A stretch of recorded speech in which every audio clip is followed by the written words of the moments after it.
Ayurveda hospital management association ജില്ലാ സമ്മേളനവും കുടുംബസംഗമവും ബുധനാഴ്ച പാങ്ങ് മലയിൽ ഫാം ഹൌസിൽ നടക്കുമെന്ന് സ്വാഗത സംഘം ഭാരവാഹികൾ മലപ്പുറത്ത് വാർത്താ സമ്മേളനത്തിൽ അറിയിച്ചു. സമ്മേളനം രാവിലെ 10 മണിക്ക് മഞ്ഞളാംകുഴി MLA ഉദ്ഘാടനം ചെയ്യും. ജില്ലാ പ്രസിഡന്റ് ഡോക്ടർ പി സിറാജുദ്ദീൻ അധ്യക്ഷത വഹിക്കും. ഡോക്ടർ ആര്യ നാരായണൻ, ഡോക്ടർ സനൽകുമാർ തുടങ്ങിയവർ സംസാരിക്കും. തുടർന്ന് എഡിസൺ ഫ്രാൻസിന്റെ നേതൃത്വത്തിൽ മോട്ടിവേഷൻ ക്ലാസ് നടക്കും. ഉച്ചയ്ക്ക് ശേഷം നടക്കുന്ന ജനറൽ ബോഡി യോഗം സംസ്ഥാന പ്രസിഡന്റ് ഡോക്ടർ കെ സനൽകുമാർ ഉദ്ഘാടനം ചെയ്യും. സംസ്ഥാന കമ്മിറ്റി റിപ്പോർട്ട് സംസ്ഥാന ജനറൽ സെക്രട്ടറി ഇട്ടുഴി ഉണ്ണികൃഷ്ണനും ജില്ലാ കമ്മിറ്റി റിപ്പോർട്ട് ജില്ലാ സെക്രട്ടറി ആര്യ നാരായണനും അവതരിപ്പിക്കും. തുടർന്ന് പുതിയ ജില്ലാ കമ്മിറ്റി ഭാരവാഹികളുടെ തിരഞ്ഞെടുപ്പും നടക്കും. വൈകുന്നേരം മെമ്പർമാരുടെയും കുടുംബാംഗങ്ങളുടെയും വിവിധ കലാപരിപാടികളും അരങ്ങേറും. വാർത്താ സമ്മേളനത്തിൽ അസോസിയേഷൻ ജില്ലാ ഭാരവാഹികളായ doctor P Sirajuddin, doctor Arya Narayanan, doctor Arun Raj, doctor Shamin Ramachandran, P Shaji എന്നിവർ പരിപാടികൾ വിശദീകരിച്ചു.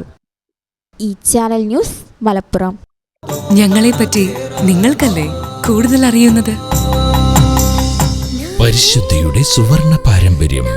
Hayat golden diamonds, Valanchery.